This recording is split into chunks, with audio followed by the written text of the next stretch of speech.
My heart goes out to anyone impacted by the Russia-Ukraine situation. It's a very scary and dangerous situation. Now, many people believe that this confrontation will lead to World War III, which is something nobody wants to happen. Even the former Ukrainian Prime Minister thinks so. He said that the Russian invasion could be the start of World War III. Today, let's take a look at some of the things that may happen or are already happening as a result of this invasion. Starting off this countdown, we have the sanctions. The former Prime Minister of Ukraine has called for NATO to provide direct military support for Ukraine. He claims that the sanctions imposed on Russia are not enough to deter them and that they need more of NATO's help. On Thursday, Joe Biden revealed new and devastating sanctions going to be placed on Russia. This comes as a punishment for the country's full-scale invasion in Ukraine. Joe Biden said in his statement that it was an unprovoked and unjustified attack on Ukraine. And he promised that the US and its allies will hold Russia accountable. Here are some of the sanctions that Biden is putting into place. He says that he's going to impose severe cost on the Russian economy, both immediately and over time. The sanctions will impact 4 Russian banks and will quote-unquote corrupt billionaires and their family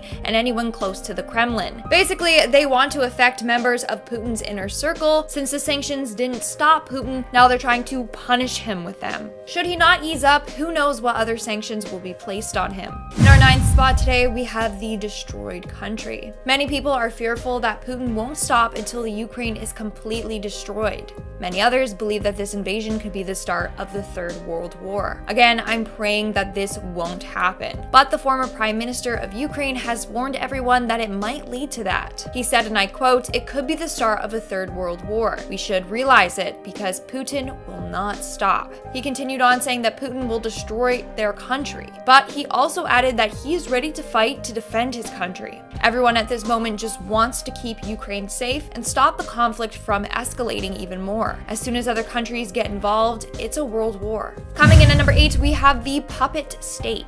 The former Prime Minister of Ukraine also said that he's afraid Putin will gain control of the Ukraine and turn it into a puppet state. A puppet state or regime or government is basically a state run by outside power. In this case, Ukraine would be completely run by Russia in every aspect. It has control over it financially, economically, and it controls its military. It's a very scary thought to think about, so all we can do is hope that this doesn't happen. In our 7th spot today, we have the state of emergency. Lithuania has declared a state of emergency following Russia's attacks on Ukraine. Lithuania borders Kaliningrad and Belarus. So the state of emergency is so that they can get more defense along its borders to protect itself from possible disturbances. Parliament will meet later to vote whether they agree or disagree with the president's decision. It's not just the Ukraine that has to worry, but places close to the conflict have to worry as well. In our 6th spot today, we have Chernobyl. Just when we thought things couldn't get worse, Russian forces have seized the Chernobyl site. Ukrainian soldiers guarding the area had an intense face-off with the Russian invaders. The area is now under the Russians' control, and it is still highly radioactive. It's believed that Russia wants to control the Chernobyl nuclear reactor to signal NATO not to interfere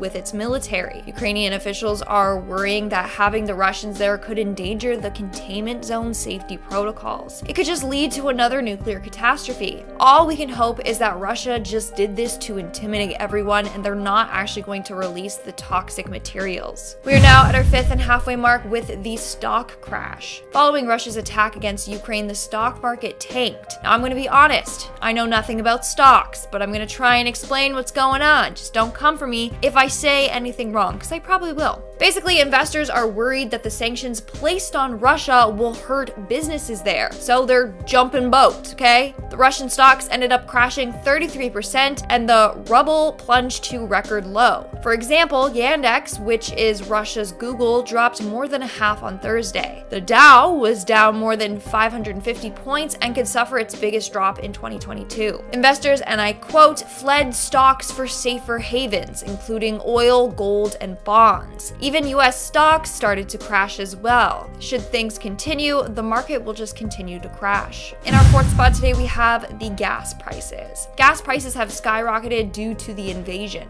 Oil prices surged by more than $8 a barrel, and that's because Russia is the world's third exporter of oil, and it's the second exporter of natural gas. So if we keep putting sanctions on Russia, obviously their countermove is going to be cutting back fuel sales. In the US, however, Biden is trying to solve the rising gas prices for his citizens. He said, and I quote, "I know this is hard and that Americans are already hurting. I'll do anything in my power to limit the pain the American people are feeling at the gas pump." But it's still sadly going to affect us all. Moving on to number 3, we have the freezing of assets. Now, I kind of talked about it, but let's go more in depth. In a move to try and stop Putin, the UK has decided to freeze the assets of all major Russian banks. 3 men and 5 banks have been targeted. The people affected are billionaire, I'm so sorry if I butcher their name, okay, Gennady Timchenko, who has business in energy, transportation, and construction, Igor Rotenberg, who is a shareholder in a drilling company, and Boris Rotenberg,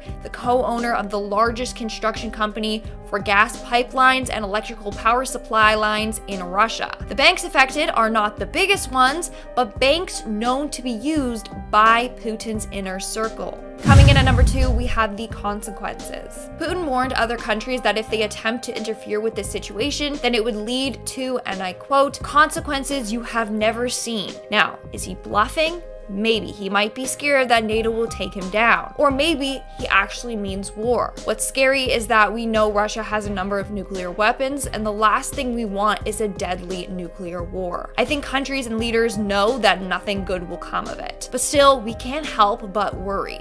But what are the consequences that Putin is talking about? Let's hope we'll never find out. And in our number 1 spot today, we have the massive casualties. As of now, it's said that 40 people have been killed so far in Ukraine, but we don't know if these casualties are including civilian casualties as well. For all we know, the number could be much higher, God forbid. Not only that, but released footage from Ukraine shows just how bad the situation is. There's big explosions, military vehicles everywhere, and sounds of screaming. Also, keep in mind that those 40 soldiers were killed, many more were wounded in the first few hours. And apparently the Russian military wiped out Ukraine's entire air defenses in a matter of hours as well. It's just sad and scary. As the fighting persists, more people will sadly lose their lives. Again, all we can do now is hope and pray for those being impacted. All right, guys, that's all for today's video. I know it's really depressing. It's scary, everything that's going on out there. My thoughts are with everyone affected by this. Stay safe, please. And